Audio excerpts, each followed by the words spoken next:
Please help me. I recently made a proposal to a woman I love. When she was younger, she had a childhood crush on a guy who was a FCK boy and a player, and she has been in love with him ever since. When they were together, contrary her claims, they were in a relationship a couple of years ago. Her mom and her two best friends told me they were a couple. In regards to this individual, I've always had a sixth instinct, or spider sense, that he wasn't fully out of her life even though he is aware that she is with me and she says they don't interact with one another. I have never prohibited her to speak with anyone. Consequently, we just went on a trip for the holidays and New Year's Day celebrations. I had to go back to our hometown before she could because, I had to go back first. Because of work, she was able to stay with her parents for another week while I was away at work. In our relationship, we've been having problems because we have so little intimacy for a variety of reasons that sound more like excuses from her. Her parents are visiting, she's tired, she has to work the next day, her son is in bed with us, and a few others, and she also claims to be madly in love with my physical appearance, which I believe to be a lie. I generally say lovely things to her, offer her sound advice, and give her gifts as a gesture of affection. As a result, I've never treated her as if she were unimportant, and she knows the passwords to all of my social media sites. I don't have a password on my phone, so she can log in whenever she wants since I have nothing hidden. As a result of my recent breakup with a woman who had cheated on me while I was on drill, I no longer had any side girlfriends. On December 31st, my fiancée and her son participated in a local activity for children with the help of a friend, and her woman friend posted pictures of the event on social media, not my fiancé. When he saw the photos, he immediately phoned my fiancée. My fiancé said that he had called her and that they had spoken for a long period in an attempt to catch up, but I had the impression that she wasn't telling me everything.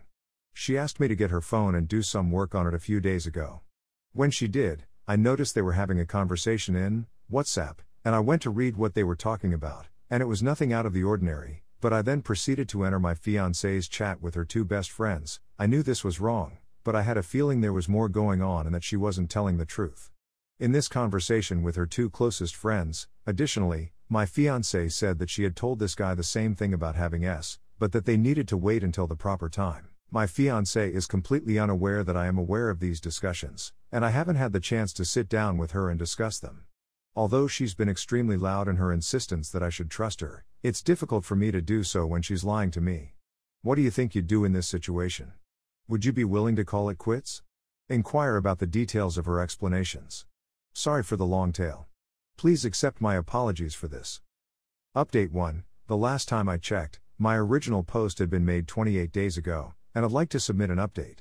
First and foremost, I'd want to express my gratitude to everyone who took the time to remark on the post and write personally to me via the comments section. On the 8th of January, I was set to meet with her and confront her about the text exchange between her and her ex-boyfriend. On the 7th of January, I was driving home from work and chose this 2-lane road since it was the route I was used to taking at the time. Approximately 20 minutes from my house, at 2:30 a.m., a guy attempted an erroneous passing maneuver and crashed with me while I was driving my vehicle. The guy died on the spot, and I lost control of the truck as a result of the collision, and the semi ended up buried in a ditch behind a house. I had lost consciousness, and I only regained awareness after a period of time when a motorist behind me and another individual called my name from my passenger door. In order to get help as fast as possible, I dialed 911 and the police, and then I phoned my girlfriend to let her know what had happened. When she came, she spent an hour driving a 20-minute trip, then approached me at the ambulance, went about to investigate the accident site, and then returned to her car to make a number of telephone calls. After 30 minutes, she told me that she needed to use the restroom and departed the area, leaving me to weep alone at the site of the crime. I found out she was talking to her ex-boyfriend instead of being with me a few days later when I needed her the most. As a result of the accident, she has been supporting me with my injuries in the days after the crash, because I have been unable to use my right leg since the accident. As a consequence of this, I had injuries to my back, neck, and right arm, as well as mental health problems as a result of the driver's death. Physical therapy and professional assistance are being provided to me to deal with this. I am quite aware that my life is amazing. You all advised me to dump her, and I had planned to wait a few weeks so that I might benefit from the aid she is offering me, but after what happened yesterday, I'm not going to wait any longer. I'm ready to move on. Continued investigation revealed my girlfriend and one of her closest friends making fun of my appearance, my GF telling her two best friends she wasn't sure she could have the same connection she had with her ex with me, and my GF notifying her ex of our problems. I was shocked. On the way there, she asked me what my psychologist had told me, and I replied, "My doctor asked me if you're willing to seek help to help the relationship," to which she became offended and began raising her voice at me. And ladies and gentlemen, at that moment, I told myself, F the help she's giving you, get the F out. She was furious, and I told her, get the F out. We were about 30 minutes away from home, so I told her what I saw on her phone and that even though I love you, you don't love me, and I cannot battle against the feelings you still have for your ex, and that I need the ring back and that you can go F the ex now. We returned home and she had a shower with her child, followed by me taking a shower and retiring to my room. When we get home, I'll give you an update on what happened. Update 2. The kindness of everyone has meant a lot to me, but coping with everything is taking its toll on me. My closest friend and family are in Texas, and I'm all alone here in Florida.